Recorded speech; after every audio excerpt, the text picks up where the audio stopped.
আসসালামু আলাইকুম।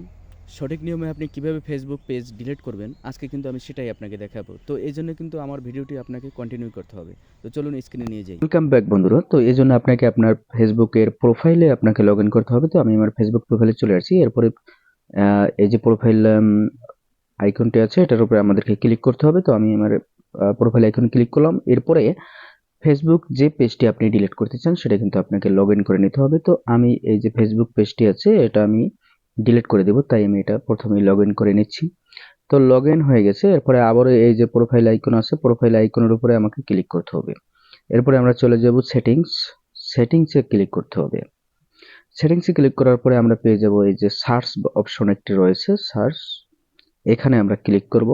এখানে ক্লিক করার পরে লিখব আমরা ডিলিট।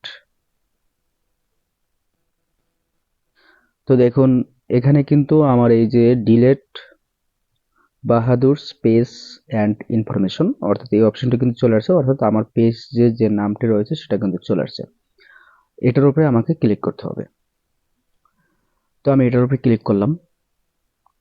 তো এখানে দেখতে পাচ্ছেন সিলেক্ট করা আছে ডিএক্টিভেট পেজ। সো আমি যেহেতু পেজটি ডিলিট করব তাই ডিলিট পেজ এটা আমাকে সিলেক্ট করে নিতে হবে। এরপরে আমি কন্টিনিউ অপশনে ক্লিক করব। এরপরে আমাদের এখানে যেগুলো রয়েছে এগুলো আসলে আমাদের দরকার নেই। এরপরে আমরা আবারও কন্টিনিউতে ক্লিক করব। এরপরে রয়েছে দেখুন প্রথমে দেখাচ্ছে যে সেভ পোস্ট এনিওর আর্কাইভ।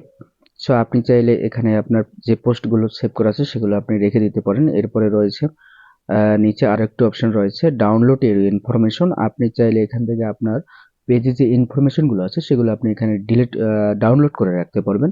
তো আসলে আমি এগুলো কিছুই করব না, তার জন্য আমি নিচের দিকে কন্টিনিউ বাটন রয়েছে আমি এখানে ক্লিক করে কন্টিনিউতে করে দেব। এখন এখানে কিন্তু ইন্টার পাসওয়ার্ড অর্থাৎ আপনার ফেসবুক যে প্রোফাইল এটার যে অর্থাৎ মেইন যে ফেসবুক আপনার সেটার যে পাসওয়ার্ড আছে সেটা আপনাকে দিয়ে দিতে হবে। তো আমি সেই পাসওয়ার্ডটি আসলে দিয়ে দেব।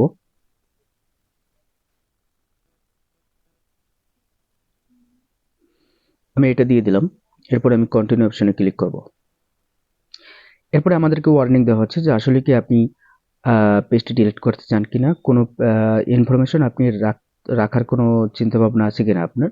সো আসলে যেহেতু আমি কোনো ইনফরমেশন রাখতে চাচ্ছি না তাই আমি কন্টিনিউ বাটনে ক্লিক করে দিলাম। তো এরপরে আমাদেরকে আবারও বলা হচ্ছে যে আপনি পেজটি ডিলিট করবেন কিনা। হ্যাঁ, অবশ্যই আমি ডিলিট করে দেবো, তাই ডিলিট পেজে আমি ক্লিক করে দিলাম। তো এখন আমার এখান থেকে কিন্তু পেজটি কিন্তু ডিলিট হয়ে গেছে, অর্থাৎ আমি আমার ফেসবুক যে মেইন যে প্রোফাইল সেখানে কিন্তু আমি অলরেডি চলে আসছি। সো এভাবে কিন্তু আপনি আপনার ফেসবুক পেজটি সুন্দর মতো করে আপনি ডিলিট করে দিতে পারবেন। আমার ভিডিওটি যদি ভালো লাগে অবশ্যই একটি লাইক, কমেন্টস অ্যান্ড শেয়ার করে দেবেন। ধন্যবাদ।